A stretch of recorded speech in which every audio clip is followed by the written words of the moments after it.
Hello, good day once again. This time, i-demonstrate ko po kung paano si student mismo ang mag-enroll sa course. That you don't need to add them. Pwede po na sila na mismo ang mag-enroll sa kanilang sarili sa course. So, how to do it? Puntahan po natin yung course kung saan i-allow natin na mag-self-enroll si student. Okay, for example, I'll choose this one, 6057 Comp 101, Computer 1 and 2. Okay, so once you're in the front page of your course, pakikopya lamang po ng link ng ating course.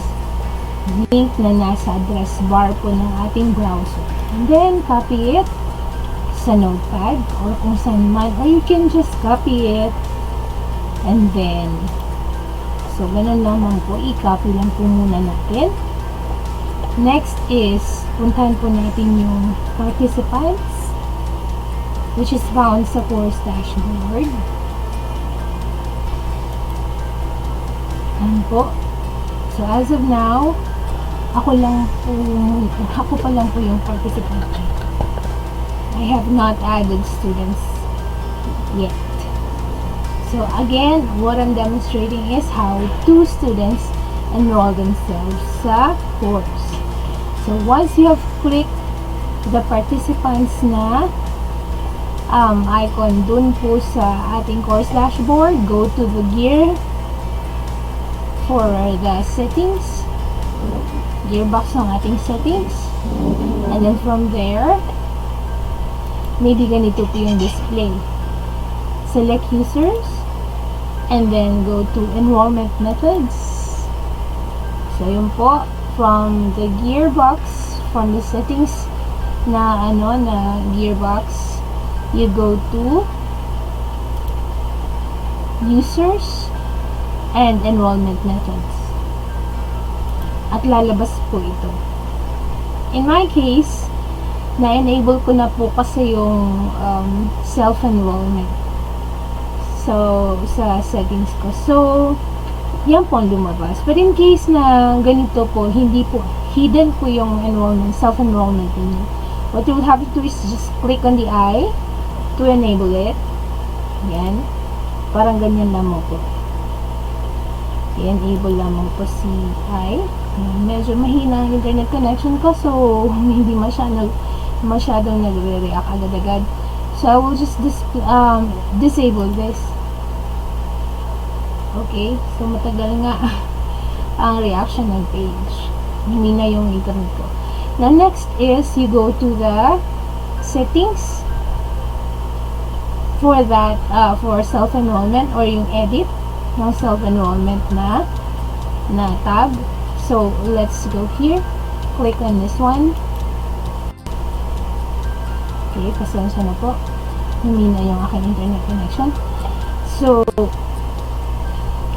pwede nating lagyan ng instance name, that which the student sees whenever makita nila, ma-visit nila yung enrollment page. So, pwede kong ilagay dito. Enroll, self-enrollment for Comp 101. Yan. Allow existing enrollments. Ang ibig sabihin po niyan is yung pong naka-enroll na po, mag-re-enroll pa, or maybe they might have been removed and then they can enroll themselves. Pwede yes, pwede no. Allow new enrollments, of course, yes yan. Ngayon, magbigay po tayo ng enrollment key. Yun po yung access code na ilalagay nila to join the class. To join the course. So, I'm going to put Comp 101 enroll.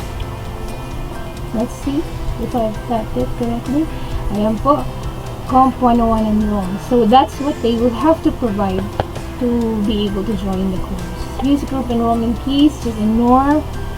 And then the default assigned role when they enroll is student. Enrollment duration, kung gusto nyong lagyan ng 2 days, 3 days na makakapag self-enroll sila. So all you have to do is enable it. Pero pag 0 po yan, wala pong limit. And then notify before enrollment expires. That's when you have enabled this one.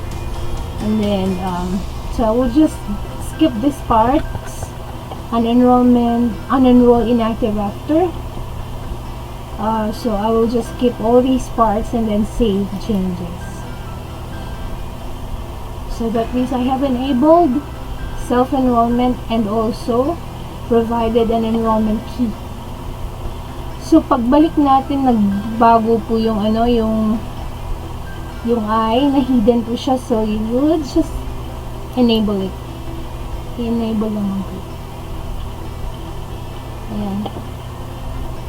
So now, let's see if the student can enroll. So meron po akong pang-testing lang na student account. Mag-log out po ako dito para makapag log in using the student account and see whether makapag self-enroll ako.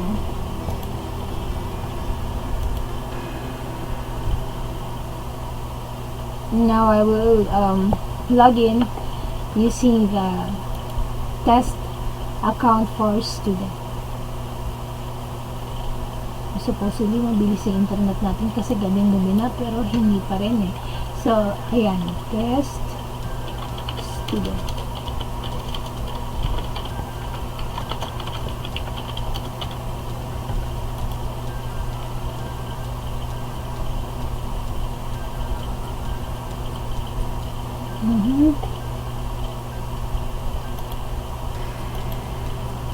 So currently meron po siyang isang subject kasi sinubukan ko pong mag self-enroll earlier and check whether it really works, and nag-work naman po. So ganito pong susunod na gagawin natin. Earlier we copied the link for that course, yung Comp 101. So next is we will paste it here sa address bar. Enter. Okay, ayun na. So, lumabas na yung subject, sinong teacher, and then the yung title po na nilagay natin, instance natin, and the enrollment key is Comp 101, enroll. So, kung mali naman yung in-encode natin na, or sinuprint natin na enrollment key, ang mangyayari is magdi-display ng error like that. For example, tama ba yung nilagay ko? Comp 101 enroll.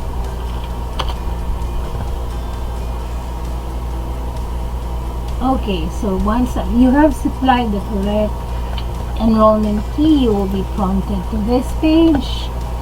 So you are enrolled na. You are enrolled in the course.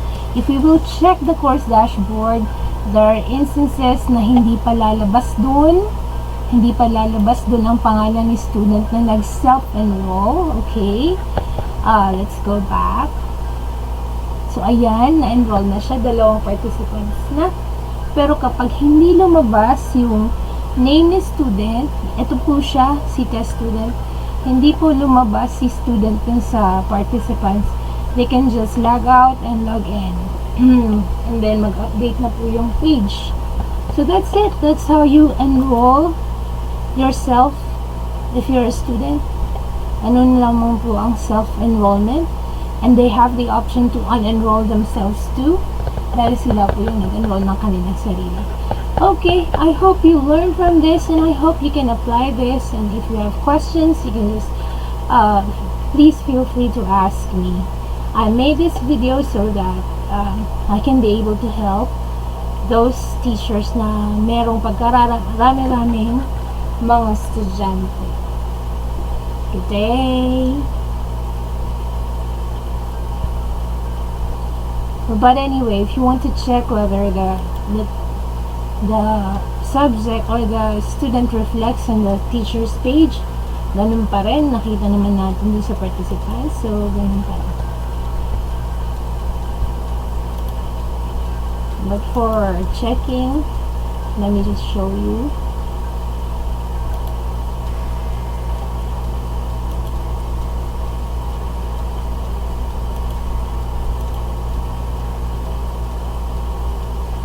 Okay, so may dalawang participants na si test student.